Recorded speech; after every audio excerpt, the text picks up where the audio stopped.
Hello students, welcome to my YouTube channel. In this video, we will clear how microeconomics has been converted into macroeconomics.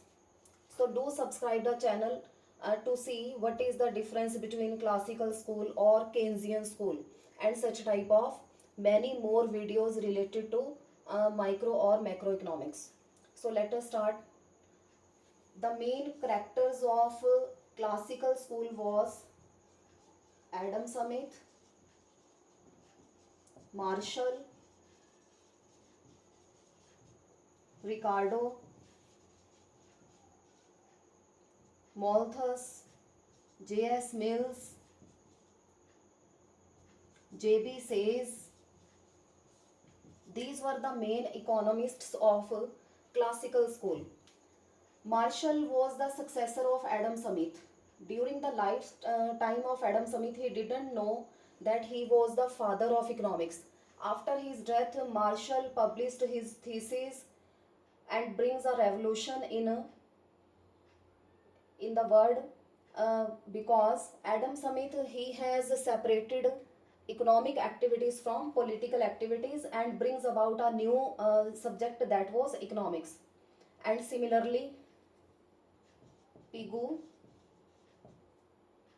was the successor of Marshall.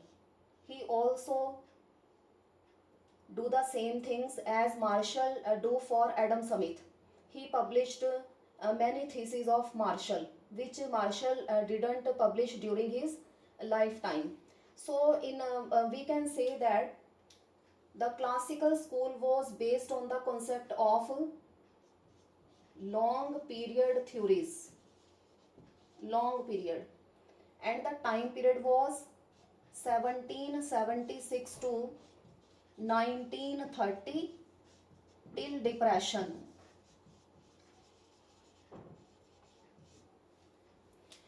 But Keynesian school that brings a revolution in the economic thoughts 1936 onwards.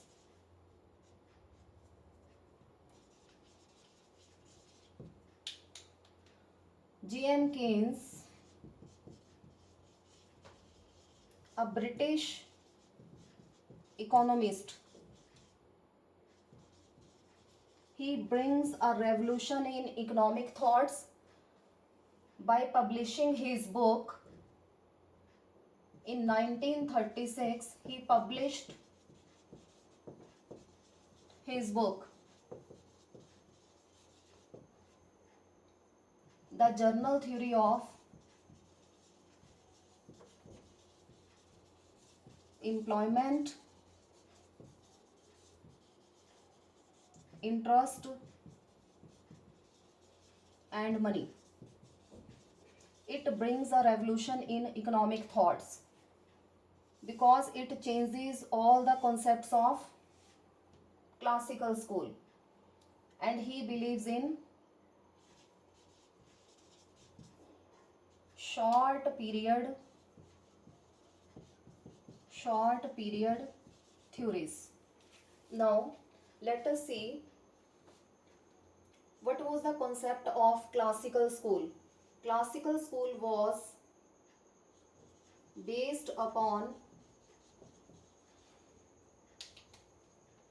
Say's law of market. And what was this Say's law of market? JB says that supply create its own demand. Supply create its own demand. Rather, J.M. Keynes says that demand create its own supply. We will prove all these concepts. Why J.M. Keynes says demand creates its own supply and why J.B. says that supply creates its own demand. Classical economist assumes there will always be full employment level in the economy. It means aggregate demand will always be equivalent to aggregate supply. But Keynes says he criticized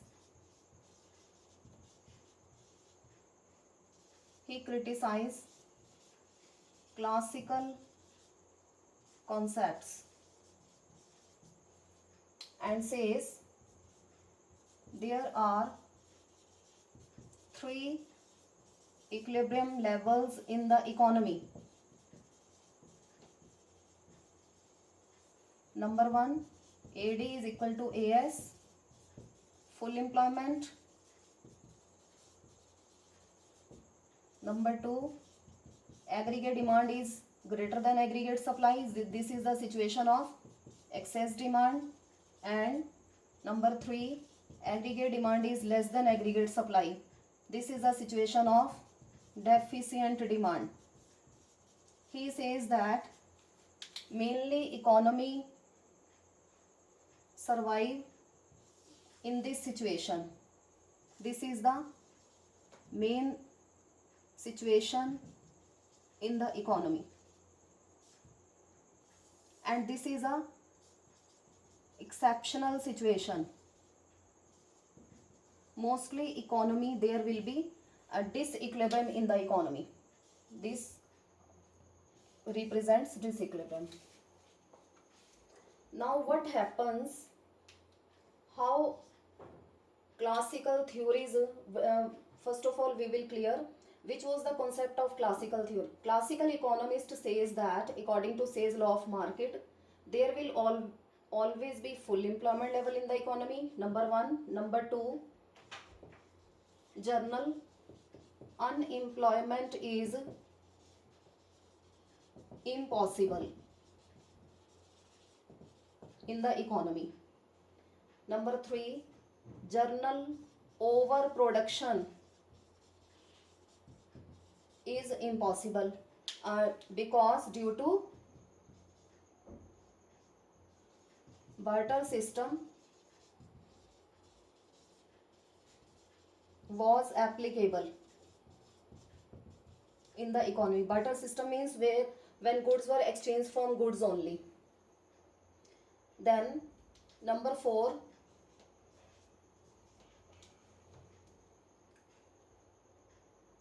in short period, by chance,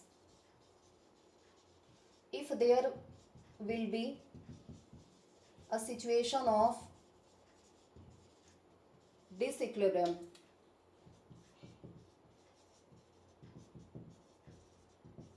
then government will adopt laissez-faire policy. Laissez-faire policy means government will not interfere in the economy. In long period, they says wait. In long period, there will be automatic adjustment in the economy, and again economy will be in equilibrium. But the depression of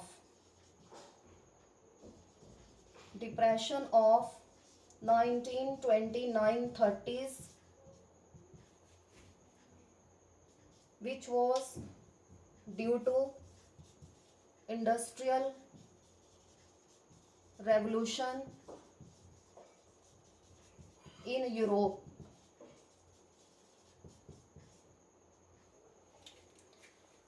Aggregate supply was more than aggregate demand. This situation arises due to industrial revolution in the entire Europe, and this was the main cause of depression. So this was the situation of disequilibrium.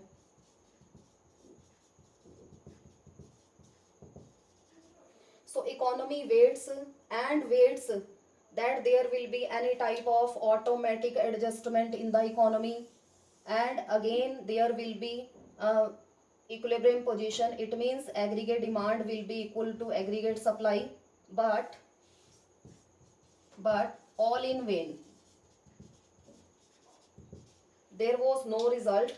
Ultimately there was fall in journal price level, profits, employment level and investment level. Nothing was improved. All the theories of classical economists, all the theories of microeconomics, that journal overproduction is impossible, that was also in the economy.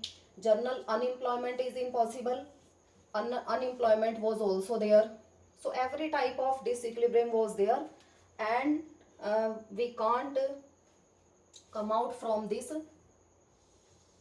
disequilibrium. Classical econ, there was no theories. By adopting those theories we can bring out the equilibrium in the economy. So according to classical theory, aggregate supply will be inelastic because resources are already fully employed. So when all the theories of microeconomics that has been failed, then G.M. Keynes in 1936 published his book General Theory of Employment, Interest and Money, which brings a revolution. It brings a revolution in the economic thoughts and converts and brings a new economy which was known as macroeconomics. So according to G.M. Keynes, it is only the aggregate demand that can bring equilibrium in the economy. As we increase aggregate demand, then the level of output, employment, investment and income will increase in the economy. So government interference is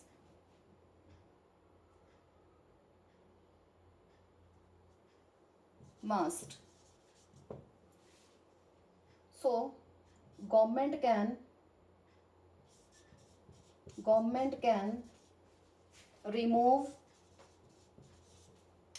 the situation of excess demand and excess supply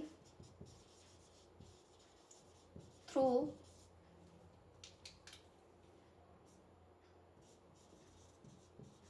number 1, fiscal policy, and number 2, monetary policy. So in this way government can control the entire economic system. So government must interfere in the economy and the aggregate supply curve. In the Keynesian school, initially aggregate supply will be elastic, and after reaching full employment level, it will be parallel to y-axis. It means it becomes inelastic. Initially it will be elastic and after that it will be inelastic. So So in this way we can make a difference between classical or Keynesian theory. We can give the evidence through which we can increase the level of income, output and employment in the economy, and again economy will be in the situation of full employment. So this was the conversion of microeconomics into macroeconomics. The topic cover-ups two units. Number one, the basic concepts of macroeconomics, as well as this is also an introductory question for the derivations of macroeconomics. So that's all regarding this question. Thank you.